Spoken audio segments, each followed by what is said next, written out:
अच्छा जी, welcome back to the Applied Physics Lab 2 revision session, and again we start the session. If anyone have any kind of query question, so please feel free to ask. I will answer your queries, your questions. यहाँ तक अगर किसी को कोई बात समझ नहीं आई हो तो पूछ लीजिए, मैं आप लोगों के लिए रिपीट कर दूंगा। अच्छा, जिन साहब का नाम आईफोन है ना, वो अपना नाम लिखें, अपनी CMS ID लिखें। 5 मिनट के बाद मैं आपको एक्सपेल कर दूंगा सेशन से। अपना नाम करेक्ट करें CMS ID के साथ, जिनका नाम आईफोन लिखा हुआ है। ठीक है, यहाँ तक कोई सवाल, कोई कुछ बोल रहा था तो पूछें जनाब। यहाँ तक कोई डिफ़िकल्टी लैब में किसी को है तो पूछ लीजिए। ये लैब मैनुअल मैं ऑलरेडी आप लोगों के साथ शेयर कर चुका हूँ व्हाट्सएप पे, तो अगर आप लोगों को लैब मैनुअल नहीं मिले हैं तो अपनी इस ग्रुप में देखिएगा। मैं ऑलरेडी कल शेयर कर चुका हूँ लैब मैनुअल्स आप लोगों से। ठीक है, कोई डिफ़िकल्टी यहाँ तक किसी को है तो पूछ लें भाई, मैं रिपीट कर दूंगा आप लोगों के लिए।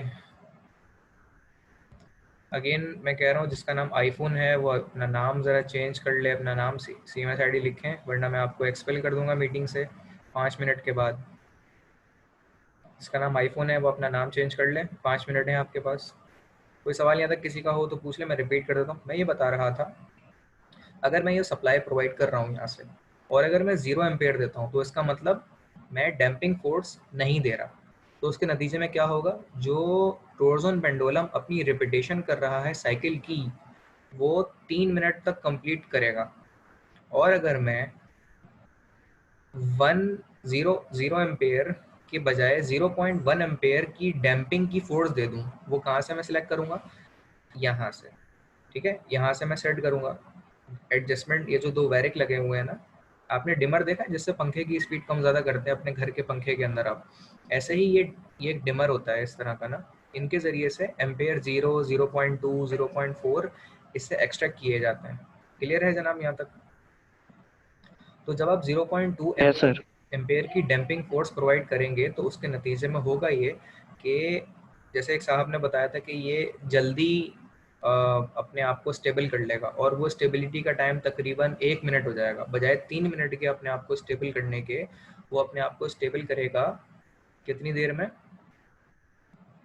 1 मिनट में। ठीक है, और जब मैं डैम्पिंग जो है 0.4 ये अप्लाई करूँगा, I is equal to 0.4 ampere, तो उसके नतीजे में होगा ये कि मेरी अनस्टेबिलिटी जो पहले 3 में हो रही थी, फिर 1 मिनट में हुई, तो अब वो कुछ 15 सेकंड में अपने आप को, या उससे भी कम 7 सेकंड में अपने आप को स्टेबल कर लेगा। यानी अपने आप को इक्विलिब्रियम में लेकर आ जाएगा, सेंटर पोजीशन में लेके आ जाएगा। क्या ये तीनों बातें जो मैंने अभी कही हैं, 0 एम्पेयर, 0.2 एम्पेयर, 0.4 एम्पेयर से रिलेटेड, कोई भी डिफ़िकल्टी किसी को इसके अंदर है तो काइंडली मुझसे पूछ लीजिए, मैं रिपीट कर दूंगा, और समझ आ गया तो बता दीजिए। Yes sir. ठीक है जी, तो ये परफॉर्मेंस के लिए वीडियो जो मैंने पूरी आप लोगों के लिए बनाई है वो ज़रूर देखिएगा। उसमें मैंने एक्सप्लेन किया है कि किस तरीके से इसका टाइम पीरियड जो है डैम्पिंग बढ़ाने के नतीजे में कम हो जाता है। ठीक है, तो डैम्पिंग से हमें क्या फ़ायदा हो रहा है, कोई बताएगा? अगेन एक सवाल वही है। सर अनस्टेबिलिटी को स्टेबिलिटी में लाने के लिए डैम्पिंग फोर्स यूज करनी। जी जनाब, बिल्कुल इसका यही बिल्कुल जवाब है कि डैम्पिंग को हम क्यों करते हैं। अच्छा, यही चीज़ जो डैम्पिंग की है वो आगे जाके कोर्सेज में आपको यही चीज़ मिलेगी, LCS में मिलेगी आपको, DSP में ये चीज़ मिलेगी, और बहुत सारे सिस्टम के एनालिसिस के अंदर आप ये पढ़ेंगे कि अनस्टेबिलिटी को ख़त्म करने के लिए हम किन किन तरीक़ों से उसे स्टेबल बनाते हैं। ठीक है, तो ये DSP और दीगर कोर्स में पढ़ाया जाता है। तो ऑब्जर्वेशन और ग्राफ की तरफ हम आते हैं, और रीडिंग की तरफ अब आते हैं।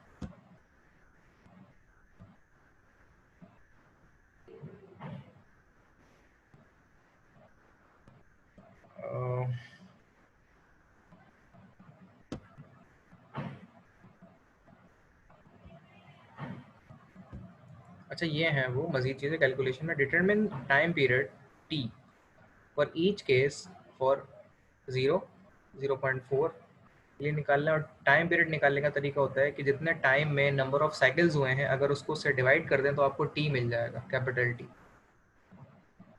Bye fitting plot of amplitude versus time damping constant, zeta is found to be, इसमें जीटा आपको निकालने का तरीका होगा तो ये बताया गया है, और इसका फॉर्मूला टी के रिस्पेक्टिव पीछे बयान भी किया गया। तो आप यहाँ जीटा कैलकुलेट कर लेंगे, फिर 0 एम्पेयर के लिए जीटा कैलकुलेट यहाँ पे करके लिख देंगे। 0.2 एम्पेयर के लिए जो वी, जैसे शुरू में जिन्होंने साहब ने बताई थी कि हम वोल्टेज डिपेंडेंट करेंगे, तो 0 वोल्ट पे 0 एम्पेयर, और 1 वोल्ट पे 0.2 एम्पेयर, और 2 वोल्ट पे 0.4 एम्पेयर है। ठीक है जनाब।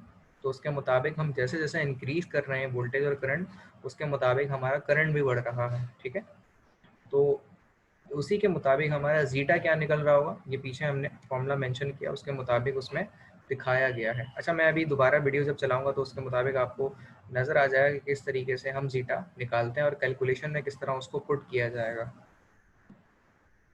अच्छा, यहाँ पर उसको फर्दर एक्सप्लेन किया कि अगर आप इतने वोल्ट देते हैं, उसके एम्पेयर इतने होते हैं, तो फिर उसके मुताबिक टाइम पीरियड कितना निकलेगा वो आपको लिखना होगा। डैम्पिंग कांस्टेंट कितना है वो यहाँ पे मेंशन है। लॉगरिथमिक डिटरमिनेंट कैसे निकालेंगे, डिक्रीमेंट वो यहाँ पे लिखेंगे, और डैम्पिंग कोफिशिएंट। अच्छा, ये सारा निकालने का तरीका मैंने अपनी वीडियो में, जो प्रैक्टिकल इम्प्लीमेंटेशन है, इसलिए मैं बार बार कल से कह रहा हूँ कि वो वीडियो देख लीजिएगा, उसमें मैंने चीज़ें सारी एक्सप्लेन करी हुई हैं आप लोगों के लिए। तो इसके ऊपर भी मैं आऊँगा फर्दर ये रीडिंग कैलकुलेशन के लिए वीडियो पे। फिलहाल हम इसे कंप्लीट करते हैं। एक्सरसाइज क्वेश्चन है कि व्हाट इज़ डैम्पिंग, कि डैम्पिंग क्या होती है वो एक्सप्लेन करना है आपने। साथ ही साथ how system damp in this lab when current increase, अगर करंट इंक्रीज करते हैं तो डैम्पिंग क्या होगी, कम होगी या ज़्यादा होगी।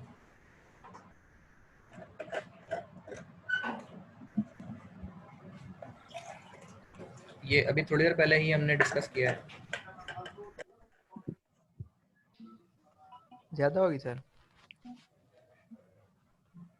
ज़्यादा होगी जी, बिल्कुल। What is Trojan pendulum, Trojan pendulum क्या है, कोई बताएगा इसके हवाले से। सर जो एरो बताया था आपने, तो टोर्जन पेंडुलम है, नहीं उसको जीरो पे लाने के लिए। तो ये सवाल का जवाब है, मतलब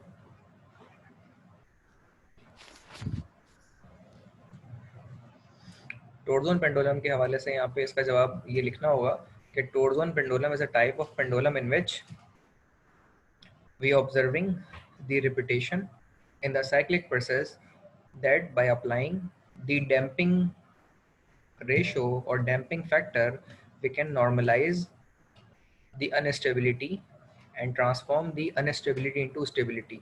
This whole procedure we observe in torsion pendulum. तो इसकी रिपीटेशन साइकिल को कम करने के इस प्रोसेस को हम टोर्जन पेंडुलम में ऑब्जर्व करते हैं। तो ये चीज़ हम ऑब्जर्व करते हैं टोर्जन पेंडुलम में। क्लियर है यहाँ तक बात।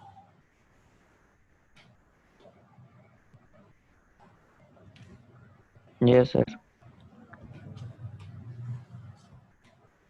तो यहाँ तक ये चीज़ पूरी हो जाती है। बाकी इसके अलावा मैं वीडियो रन करता हूँ और उसमें ज़रा दिखाता हूँ कि ये चीज़ें किस तरह से चल रही हैं। उसमें रीडिंग भी आ रही होगी और दीगर चीज़ें भी हैं, तो वो कुछ अच्छा समझ आ जाएगा। मैं शुरू से दोबारा से वीडियो चला के दिखा देता हूँ कि किस तरह काम कर रही है। विदाउट ऑडियो चलाऊँगा मैं, वीडियो फिर दोबारा देखिएगा ताकि दोबारा मौका मिले देखने का। तो इसको मैं रन करके दिखा रहा हूँ। लैब मैनुअल इक्विपमेंट किस तरीके से है, ये लैब मैनुअल वही है जो मैंने अभी दिखाया आप लोगों को, उसका पेज नंबर 1 है ये। ठीक है, उसमें इक्वेशंस हैं किस तरीके से रिप्रेजेंट हुई हैं वो मैंने एक्सप्लेन करी आपको। डिफरेंशियल इक्वेशन, थीटा, मैग्नीट्यूड और जीटा देखा है आपने, b/2j, ये जीटा का फॉर्मूला है। और ओमेगा निकालने का फॉर्मूला है स्क्वायर रूट ऑफ d/j, इससे ओमेगा नॉट निकलेगा। ये सारी चीज़ें आपको आगे डिटेल में मेंशन की जाएंगी। अच्छा, यहाँ तक कोई डिफिकल्टी किसी के जहन में है तो भाई पूछ लीजिए। लैब तकरीबन अब एंड होने के फेज़ में जा रही है। कोई चीज़ डिफिकल्टी किसी के जहन में हो, समझ नहीं आई हो, तो मुझे बता दीजिए, मैं रिपीट कर दूंगा आप लोगों के लिए। भाई कोई भी डिफिकल्टी किसी के जहन में है या नहीं, और क्लियर है तो हम आगे चलें।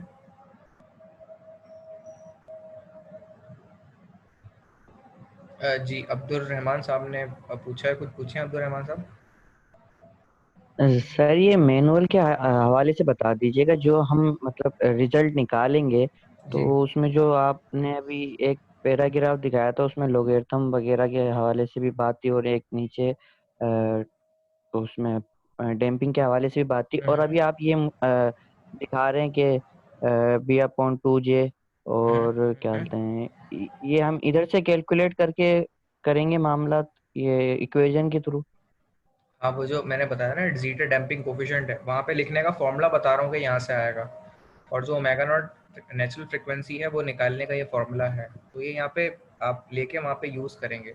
तो ये तरीका बता रहा हूँ, लेकिन मैनुअल तो अभी कोई ले नहीं सका। मैंने लास्ट टाइम बता दिया था कि मैंने फोटोस्टेट सेक्शन पे मैनुअल रख दिया है, लेकिन वो यूनिवर्सिटी फिर दोबारा बंद हो गई तो मौका नहीं मिल सका।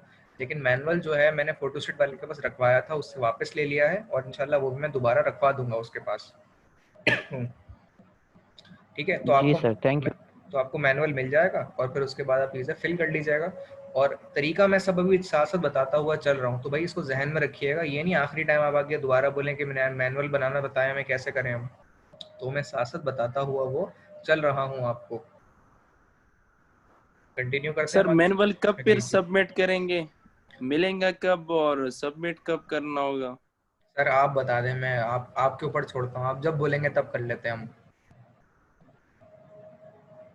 सर सर ये काम यूनिवर्सिटी तो ऑन होने आपका है दो। यार, जो आप बोलेंगे वही हम करेंगे। देखिए ना, अभी मैंने ये तो बताया आपको कि मैनुअल मैंने अपने पास रख लिया है, यूनिवर्सिटी में ही है, ऊपर लैब में। जब यूनिवर्सिटी खुलती है ना, तो मैं आपको उसी दिन इंशाल्लाह आप मुझसे मिल लीजिएगा, जो सीआर साहब हैं। मैं फोटोस्टेट सेशन पे रखवाया हुआ था, वापस ले लिया था मैंने, क्योंकि अब तो 2 महीने बंद हो रही थी ना, तो मैं दोबारा उसके बाद रख दूंगा। आप लोग फोटोस्टेट करवा लीजिएगा, तो आपको इस तरह मैनुअल मिल जाएगा। जब मैनुअल मिल जाएगा आपको, तो फिर उसे फिल कर लीजिएगा, जैसे मैं बता रहा हूँ अभी ना आप लोगों को। समझ रहे हैं? ठीक है सर, अगर वहाँ फिर कोई कंफ्यूजन या क्यूरीज हमारी हुई तो इंशाल्लाह आपसे फिर पूछ लेंगे। बिल्कुल, मैं हूँ आपके साथ, मैं बिल्कुल इंशाल्लाह अवेलेबल हुआ तो आपको बिल्कुल गाइड करूँगा मैं। और अभी फ़िलहाल देखें कब यूनिवर्सिटी खुलती है। मेरी कोशिश ये है कि एग्ज़ाम से पहले यूनिवर्सिटी खुल जाए ना। अच्छा, ये ध्यान रखिएगा, जब एग्ज़ाम होंगे तो आपका मिड और फाइनल एक साथ होगा, ठीक है?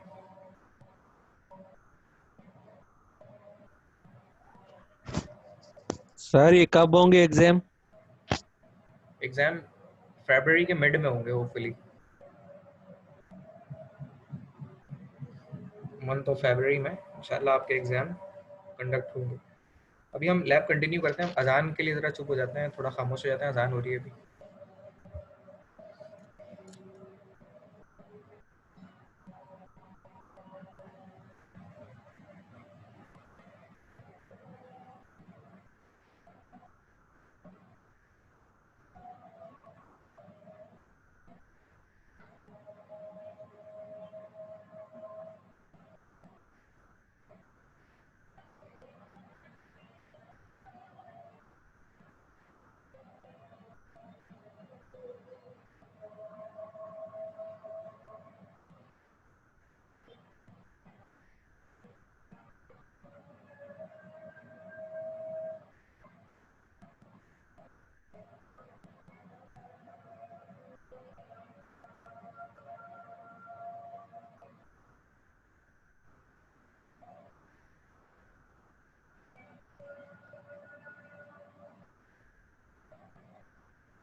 जी, कोई और डिफ़िकल्टी किसी के ज़हन में हो तो काइंडली मुझसे पूछ लीजिए, मैं गाइड कर दूँगा आप लोगों के लिए। हम वीडियो रन करने जा रहे हैं, तो हम उसे रन करते हैं।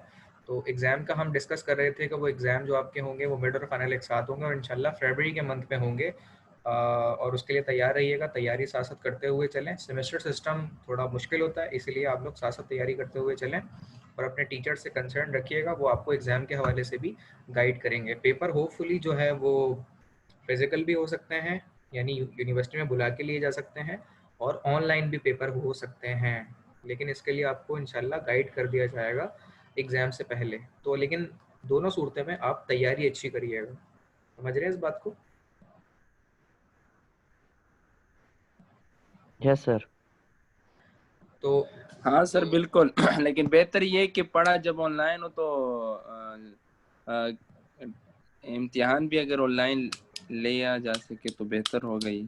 ऑनलाइन में मसला मेरे दोस्त ये होता है, मिसाल के तौर पे आपका इंटरनेट नहीं चल रहा है तो आप शोर मचा देंगे कि भाई मेरा नेट नहीं चल रहा है। एग्ज़ाम की पॉलिसी ये है कि अगर आपका नेट बंद हुआ ना, ये मसला आपका है, आपका दोबारा एग्ज़ाम लेना पॉसिबल नहीं होता। और पॉसिबल दोबारा हुआ अगर एग्ज़ाम लेना और आपका फिर इंटरनेट बीच में डिस्कनेक्ट हो गया तो फिर क्या होगा? आपका तीसरी मरतबा एग्ज़ाम लिया जाएगा क्या? तो ये तो सर सिर्फ नेट इसलिए ये मैं बता रहा हूँ, ये एक मसला है। इस तरह के 10-12 मसाइल हैं जो उस वक्त आ जाते हैं। सिस्टम सपोर्ट नहीं करता, टीचर का क्या कभी कभी नेट बंद हो जाता है, वो अवेलेबल नहीं हो पाता, और सिस्टम डिपार्टमेंट वाले भी कभी कभी हैंडल नहीं कर पाते। इस तरह के इश्यूज होते हैं और टाइम 3 घंटे से फिर वो जब चला जाता है तो फिर वो कहते हैं एग्जाम वाले भाई टाइम ऊपर हो गया, अब आपको प्रोविजन नहीं दिया सकता। इसीलिए इस तरह की बहुत सारे मसले मसाइल हैं जिसमें ऑनलाइन में डिफ़िकल्टी होती है। तो ये कहना बहुत आसान है कि पढ़ाया ऑनलाइन गया है, तो मैं इसमें एग्री करता हूँ, लेकिन इसमें बहुत सारे चीज़ें। अब एक बच्चा आके आप आ गए, आप बोलने में मेरे घर तो लाइट ही नहीं है, अब टाइम चेंज करो एग्जाम का, तो क्या एक बच्चे की वजह से टाइम चेंज हो जाएगा? No sir. तो मैं ये बात आपको बता हाँ रहा सर, हूँ, ऑनलाइन में मसले मसाइल ज़्यादा होते हैं। ऑनलाइन में डिफ़िकल्टीज ज़्यादा हैं इस वजह से। जी जी, तो इसलिए हम ऑनलाइन लेने में ये मसला होता है, तो इसलिए नहीं ले पाते। तो इस नौयत को भी समझें यूनिवर्सिटी के लेवल पे। फिजिकल में तो ये है फिर आपको आना है और एग्ज़ाम देना है। अब इसमें साथ ही साथ एक चीज़ ध्यान में रखें, मैं जो बता रहा था वो बात चेंज हो गई। इंशाल्लाह जब यूनिवर्सिटी खुलेगी तो मैं आपको बुला के पहली फुर्सत में कोशिश ये करूँगा कि आपका लैब एग्ज़ाम लेके मैं फ़ारिग कर दूँ आप लोगों को। परफॉर्मेंस जो थोड़ी बहुत रह गई वो करवाऊँ, वरना अगर परफॉर्मेंस नहीं रहती हुई तो मैं इंशाल्लाह आपका लैब मैनुअल कंप्लीट करवाऊँगा और परफॉर्मेंस लैब एग्ज़ाम की करवा कर आप लोगों को मैं फ्री कर दूँगा लैब से। फिर आप अपनी तैयारी करेंगे थ्योरी एग्ज़ाम की। क्या ये आइडिया सब लोगों को एग्री करते हैं इससे? बिल्कुल सर, ये बेहतर है। तो इससे लेकिन सर हम जी जी, आपसे वाकिफ नहीं कि आप मार्क्स देने में स्ट्रिक्टली हैं या मतलब ठीक है। नहीं मतलब इससे होगा क्या, मतलब मैं स्ट्रिक्ट मार्क्स भी देता हूँ तो आपकी तैयारी पे ही दूंगा ना, और मैं लीनियंट में भी मार्क्स दूंगा तो तैयारी पे ही होगी वो। तो ये दोनों एक ही बात है, ठीक है ना जी। तो उसमें यह है कि तैयारी अपने एंड से करें, उसी के मार्क्स होंगे। तैयारी अगर सही नहीं होगी तो फिर उसका फ़ायदा नहीं होगा। क्योंकि अब देखें, मैं सिर्फ इस मकसद के लिए यूनिवर्सिटी जा रहा हूँ वीडियो बनाने, पूरा दिन मेरा लग जाता है उसमें, फिर वापस शाम तक घर आता हूँ, फिर उसको पोस्ट करता हूँ, फिर अब ये फर्दर थ्योरी की अलग वीडियोस बना रहा हूँ, परफॉर्मेंस की मैं अलग वीडियो बना के अपलोड कर रहा हूँ। तो ये काम कर रहा हूँ ना मैं लेट से, ऐसा तो नहीं है ना आपको मैंने दे दिया और फिर मैं कह रहा हूँ कि भाई अब आप अभी खुद ही पढ़ लें, तो ऐसा भी नहीं है। परफॉर्मेंस भी कराई जा रही है, थ्योरी की वीडियो अलग बनाई जा रही है, तो यूनिवर्सिटी आपको हर तरह से एंटरटेन कर रही है, समझा रही है ना।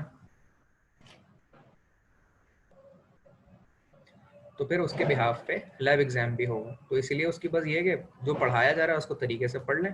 बाकी एग्ज़ाम इंशाल्लाह हम कोशिश करेंगे लीनियंट तरीके से हो, ज़्यादा मुश्किल ना हो उसमें, क्योंकि वो ऑनलाइन चीज़ों में चीज़ें फिजिकल नहीं होती है तो मुश्किल होती हैं लोगों के लिए। तो हम इस चीज़ को भी मद्देनज़र रखेंगे कि ज़्यादा मुश्किल ना रखें चीज़ों को, ठीक है ना।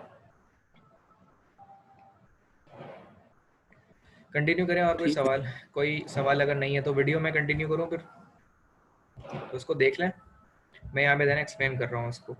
तो ये टोरजोन पेंडुलम का मैंने यहाँ पे पूरा सेटअप दिखाया। ये पावर सप्लाई है और ये अपनी साइक्लिक पर से रिपीटेशन करती है। ये इसका डैम्पर है, ये इसका स्केल है, ये डैम्पिंग की रॉड है जो इसको बैलेंस किया जाता है यहाँ इसके डैम्पर के ज़रिए से। ये पूरा डैम्पर का मैकेनिज्म है जिसके ज़रिए से एडी करंट और डैम्पिंग करंट यहाँ से प्रोवाइड किया जाता है और अनस्टेबिलिटी को स्टेबिलिटी में नॉर्मलाइज किया था। ये देख रहे हैं, ये तकरीबन करने में से वो जो 3 मिनट लग जाते हैं हम ये बात कर रहे थे, तो ये वो चीज़ है। तकरीबन 180 से 200 सेकंड्स लगते हैं इसको स्टेबिलिटी में आने के लिए। तो वो चीज़ है जो यहाँ बताई जा रही है। अच्छा, वीडियो बगैर साउंड के है क्योंकि मैं इसको यहाँ पे एक्सप्लेन कर रहा हूँ और उसके मुताबिक ही चीज़ें बता रहा हूँ। आप ये वीडियो दोबारा देख लीजिएगा जो मैंने शेयर की हुई है, ठीक है, साउंड के साथ। क्योंकि जूम पे एक साउंड आता है, वो आपका और हमारा है, किसी और सर्विस का इस पे साउंड आ नहीं सकता। अच्छा जी, उसके बाद फिर मैंने ये पेज नंबर 2 बताया था कि इसमें क्या चीज़ होती है। और पूरी थ्योरी बताएं इसका, साइक्लिक प्रोसेस, कंपोनेंट्स क्या होते हैं, डैम्पिंग किस तरीके से इसमें चलती है, और उस तरीके से उसको कम ज़्यादा करते करते आखिर में बिल्कुल एंड पे ये इक्विलिब्रियम में आ जाता है। ये भी हमने डिस्कस कर लिया अभी। तो इसको बीच में लाने के सिस्टम को, प्रोसेस को हम नेचुरल वे में देखते हैं और डैम्पिंग वे में देखते हैं। तो दो तरीके से इसके बैलेंस को हम देखते हैं। तो एक विदाउट डैम्पिंग जो कि 0 एम्पेयर के लिए, और एक हमारा जो है वो 0.2 डैम्पिंग के साथ और 0.4 डैम्पिंग के साथ है। बीच में कोई सवाल हो तो मुझे पूछ लीजिएगा, मैं फिर ये रोक लूँगा वीडियो और फिर हम सवाल को डिस्कस कर लेंगे।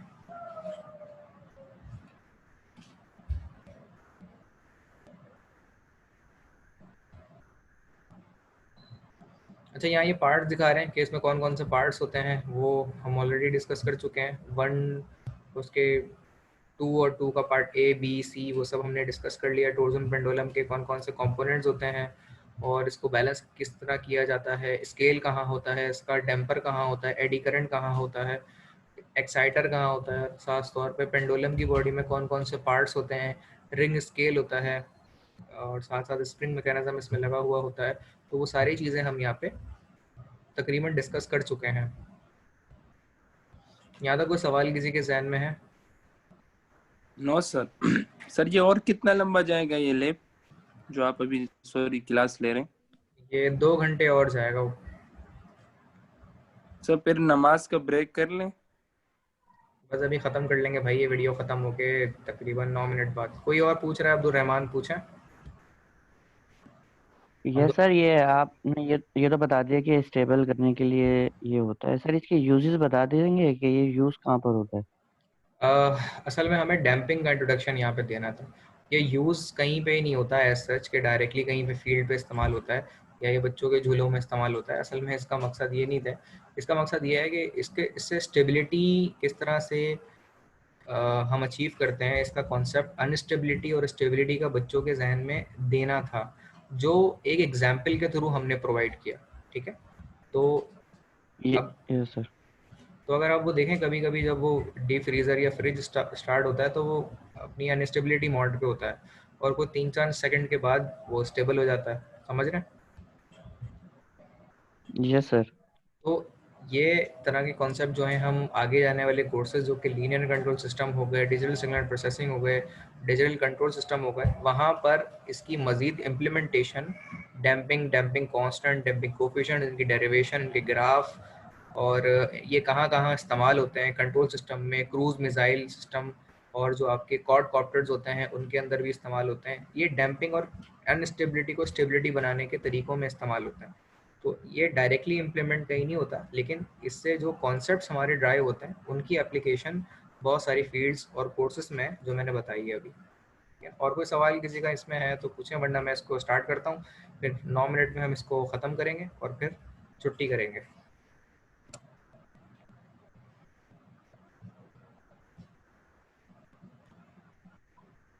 अच्छा, फर्दर मोर मैंने ये बताया यहाँ पे कि इसकी एक पावर सप्लाई लगी हुई होती है, डैम्पर होता है जो इससे सप्लाई प्रोवाइड की जाती है और इसको स्टेबिलिटी में किया जाता है। तो वही चीज़ ये बताई जा रही है। ये देख रहे हैं पीछे सप्लाई लगी हुई है इसमें। ये सप्लाई है इसकी जो हम एम्पेयर के हिसाब से प्रोवाइड करते हैं। वो आप मीटर देख रहे होंगे एक यहाँ पे लगा हुआ है जिसके ज़रिए से हम बता रहे होते हैं ये ऑन हो जाता है, ये ऑफ हो जाता है। सप्लाई इसकी लगी हुई है जो डायरेक्टली इसके सप्लाई ऑफ जनरेटर से कनेक्ट होती है इस जगह पे। ठीक है, तो वो चीज़ यहाँ पे बताई गई है। तो आप वो ऑन और ऑफ करते हैं, उसके मुताबिक सप्लाई इसको मिलती है और ये इस तरह अपने आप को ये कंट्रोल करता है।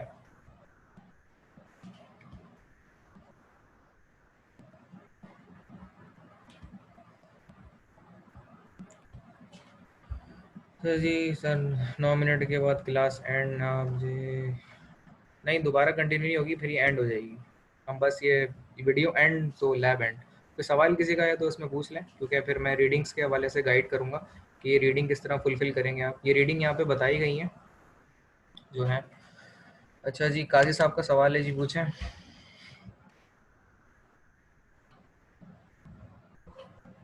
बोलें। मामून काजी,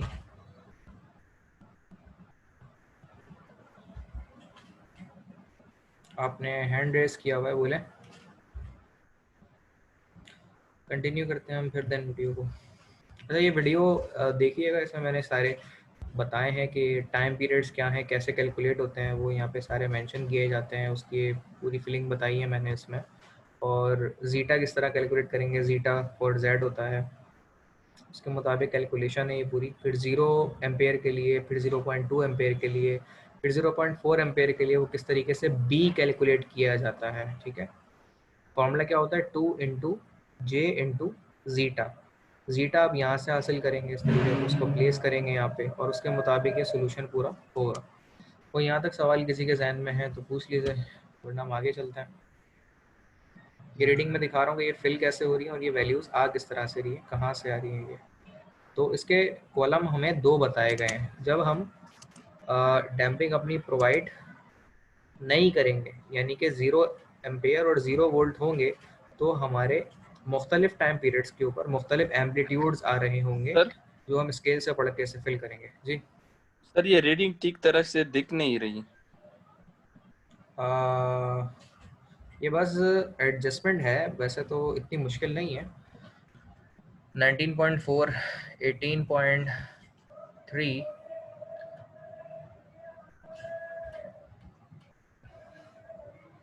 17.4, 17.3, 16.3, 15.6, 15.0, 14.1 मुझे तो दिख रही है भाई ये।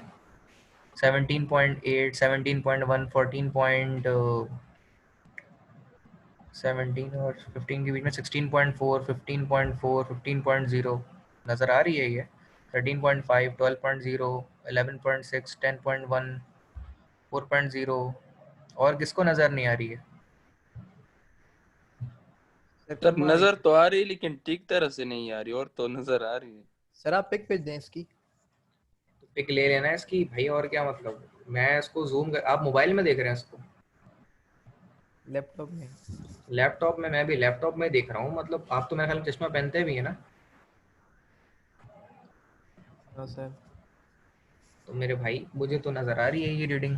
अभी ये देखें, ये 28 है, 19 है, ये 10 है, ये 76.54 सेकंड्स में कंप्लीट किया है, 49 सेकंड्स में कंप्लीट किया है, 21 सेकंड्स में कंप्लीट किया है, इतने में 2.17 सेकंड्स में कंप्लीट हुआ है, 2.44 सेकंड्स में कंप्लीट हुआ है, और जब वर्ल्ड 2 थे तो उसमें 2.1 सेकंड्स में कंप्लीट किया है। ये नज़र तो आ रही है, क्या मतलब ये इसको। ये सर ये वीडियो में नजर आ रही है, यूट्यूब पे जो आपने वीडियो वो की है इसमें ये नजर आ रहा है। बस या सर इसका ये जूम पे स्क्रीन शेयरिंग होने में मसला कर रहा होगा। होपफुली मसला कर रहा हूँ, लेकिन ये अगर यूट्यूब पे क्लियर है तो आप मज़ीद इसको जूम कर लें, ये मज़ीद क्लियर हो जाएगी। लेकिन ये उसके बगैर भी नज़र तो आ रही है, मैंने अभी वर्बली पढ़ ली, और वैसे भी ये सेशन रिकॉर्ड हो रहा है तो आपको वैसे भी रीडिंग मिल यस जाएगी। ठीक है, लेकिन फिर भी डिफ़िकल्टी हो तो बता दीजिएगा, मैं और ठीक है इसको सर। जूम करके तस्वीर लेके दे दूंगा। लेकिन ये पढ़ने में आ रही है, कोई इतनी मुश्किल नहीं है। ओके सर, हम वीडियो देख के कुछ ना कुछ कर लेंगे। इसके अलावा ये रीडिंग लेने का तरीका, मेथड बता दें प्लीज़। रीडिंग लेने का वही तरीका मैं बता रहा था, मेरे ख्याल में सुना नहीं आपने।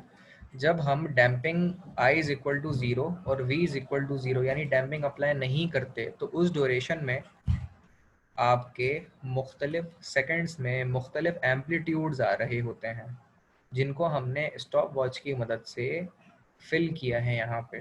ठीक है, ये विदाउट डैम्पिंग के ज़रिए से हमारी रीडिंग आई है। फिर जब डैम्पिंग हमने अप्लाई करी 0.2 की, 0.2 डैम्पिंग अप्लाई करी, तो उसके नतीजे में हमारे ये एम्पलीट्यूड्स बने हैं इन सेकंड्स के एवज। क्लियर है यहाँ तक बात? फिर जब हमने डैम्पिंग अप्लाई की 0.4 ampere with the voltage of 2 volt, तो उसके नतीजे में हमारे 1.6 सेकंड, 3.2 सेकंड, 4.8 सेकंड, 16 सेकंड तक हमारे ये एम्पलीट्यूड्स आए हैं विदाउट डैम्पिंग, 0.2 एम्पेयर डैम्पिंग और 0.4 एम्पेयर डैम्पिंग। इन चीज़ों के नतीजे में हमें ये चीज़ें डैम्पिंग की हासिल हुई हैं, एम्पलीट्यूड्स की। क्लियर है यहाँ तक बात? ये इस तरीके से रीडिंग हमारी मिली है हमें। क्लियर है? आगे चलें यहाँ से।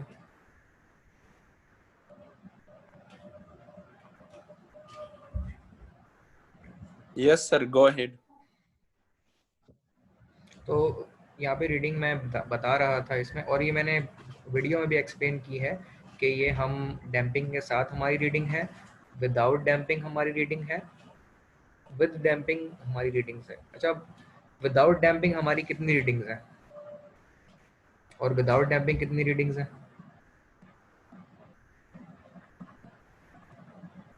अभी थोड़ी देर पहले बताया है, 1 मिनट पहले मैंने।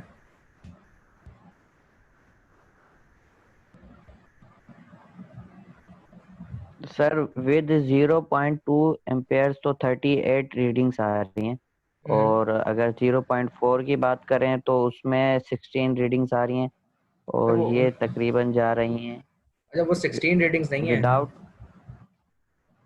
वो 16 सॉरी 16 कह रहा हूँ। 16 सेकेंड्स हैं। 1.6 1 2 3 4 5 6 7 8 9 और 10 रीडिंग्स हैं। 16 सेकेंड है ये, 38 यस सेकेंड्स सर। हैं और ये 60 सेकेंड्स हैं। ठीक है, यानी ये मुख्तलिफ सेकेंड्स हैं जिसके अंदर आप विदाउट डैम्पिंग, विद डैम्पिंग और with damping, without damping, small damping और लार्ज डैम्पिंग, उसके साथ ये रीडिंग्स आई हैं। क्लियर यहाँ तक भाई? कंटिन्यू करते हैं आगे।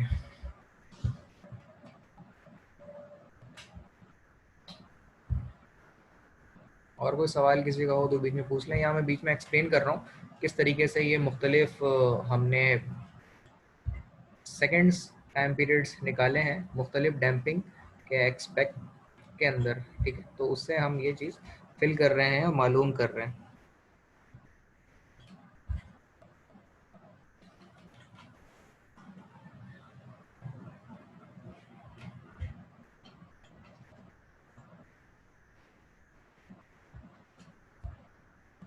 तो ये यहाँ बताया, अभी मैंने डैम्पिंग अप्लाई नहीं की, मतलब बिल्कुल ज़ीरो पे रखा हुआ है। ठीक है, अब इसमें तरीका मैं बताऊंगा कि किस तरीके से हम इसको फिल करते हैं और परफॉर्मेंस इसकी फुलफिल कर रहे होते हैं।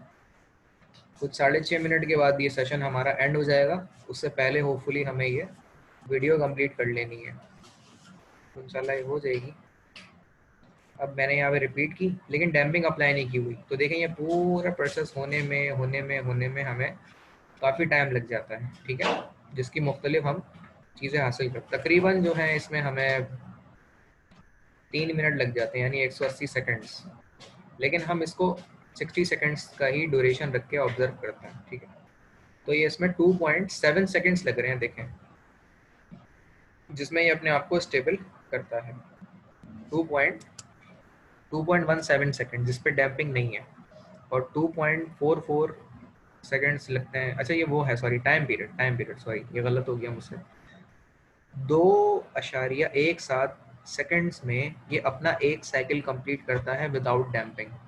छोटी सी हम डैम्पिंग अप्लाई करते हैं तो ये अपना एक साइकिल 2.44 सेकेंड्स में कंप्लीट करता है, और जब हम डैम्पिंग ज़्यादा अप्लाई करते हैं तो उसके नतीजे में 2.1 टाइम पीरियड ऑफ सेकेंड में अपना एक साइकिल कंप्लीट करता है। ठीक है, ये चीज़ मैं बता रहा था, ये थोड़ी मिस्टेक से बता दिया मैंने।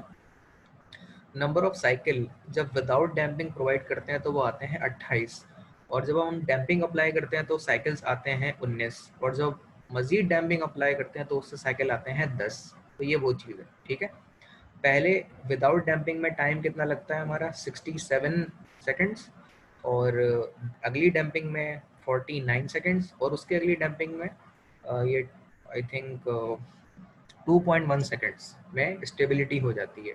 ये वो चीज़ है। ठीक है, बीच में मज़ीद कोई सवाल है तो भाई पूछ लीजिएगा, मैं रिपीट कर दूंगा आप लोगों के लिए।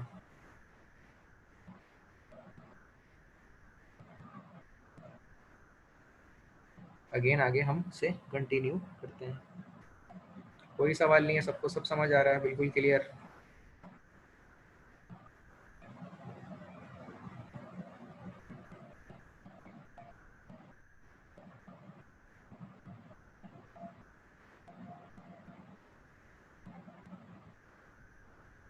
जी अब्दुल रहमान साहब, आपने हैंड रेस किया है, पूछें।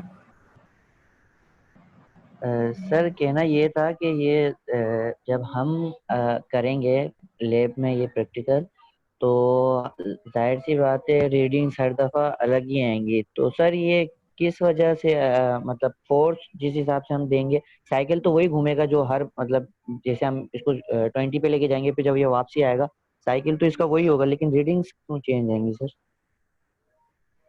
देखिए हर बंदा अपने हिसाब से ले रहा होगा तो तब रीडिंग आ सकती है, क्योंकि हर एक के पढ़ने का एंगल डिफरेंट हो सकता है, हर एक के रीडिंग लिखने का पॉइंट वाइज डिफरेंट हो सकता है, तो वो रीडिंग तब्दील आ सकती हैं। लेकिन ऐसा नहीं है कि वो सबकी मुख्तलिफ हैं, सबकी एक जैसी भी आ सकती हैं। लेकिन अगर परफॉर्मेंस का टाइम ना मिला और ये कोविड की सिचुएशन आगे बढ़ी, तो मैं इसलिए वीडियो आप लोगों के लिए बना ली है भाई पहले, कि रीडिंग आप लोगों के सामने है और इस तरह से आ रही है। समझ रहे हैं इस बात को?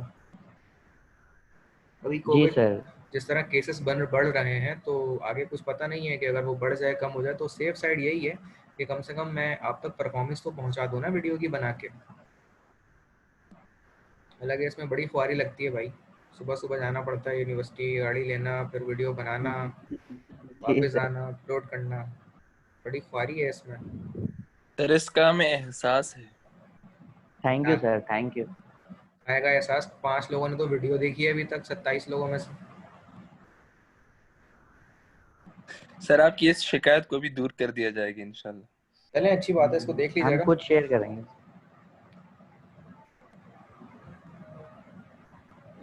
अच्छा, इसको देखें और इसमें कोई डिफ़िकल्टी मज़ीद है तो पूछ लें। हमारे पास सिर्फ 2.5 मिनट है, फिर ये सेशन इंशाल्लाह कंप्लीट हो जाएगा, तो हम लैब को भी वाइंड अप कर देंगे। फिर इंशाल्लाह हम बुध वाले दिन अपनी लैब कंटिन्यू करेंगे इंशाल्लाह। शाम में या जब भी मौका मिलेगा, वो CR से मैं या ग्रुप पे आप लोगों से कंसर्न कर लूँगा, टाइम डिसाइड करके बुध वाले दिन।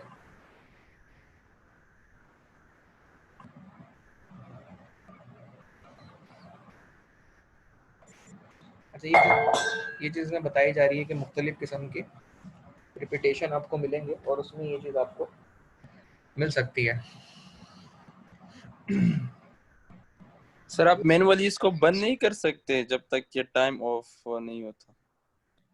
बंद कर सकता हूँ मैं, मतलब मैं इसलिए ले रहा हूँ भाई कि अच्छा, एक चीज़ मैं बताता हूँ इसको। ये जो हमारी 3 रीडिंग आई है ना, इन 3 रीडिंग्स को, पहली रीडिंग, दूसरी रीडिंग कॉलम और तीसरी रीडिंग का कॉलम, इनको लेके ग्राफ बनाना है। मैंने ये एक्सप्लेन किया है। ग्राफ बनाना आता है आपको? अभी जो ITC में पढ़ा होगा आपने, एक्सेल में ग्राफ कैसे बनाते हैं? ग्राफ बनाना आता है? MS वर्ड में नो सर। सर, अभी ग्राफ का नहीं पढ़ा। हम्म। और अच्छा सर, एक और सवाल ये था इसी के हवाले से सर, ये जो क्या बोलते हैं, जब हम डैम्पिंग अप्लाई करेंगे तो सर ये AC सप्लाई होगी? जी, AC होगी, AC होगी, AC पे काम करेगा ये।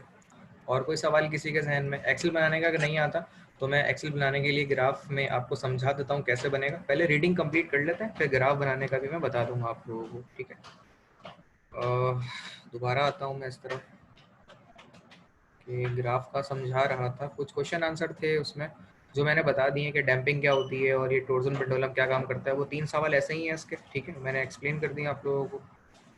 और उसके बाद ग्राफ, ये है वो ग्राफ 3 बनाने, पहले ऑब्जर्वेशन कॉलम का, दूसरे ऑब्जर्वेशन कॉलम का और तीसरे ऑब्जर्वेशन कॉलम का। अब ये ग्राफ बनता कैसे है ये मैं सिखाता हूँ। ये रीडिंग, ये ख़त्म हो रहा है सेशन दोबारा कॉल करके मैं ग्राफ सिखा देता हूँ। सब लोग एग्री हैं? सीखेंगे? सिखा दूँ अभी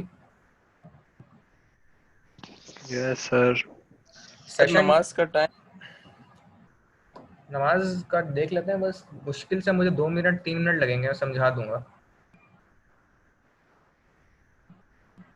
ठीक है ना? तो मुझे 2-3 मिनट लगेंगे, समझा दूंगा और ज़्यादा टाइम नहीं लगेगा सेशन कॉल करके। तो नमाज पे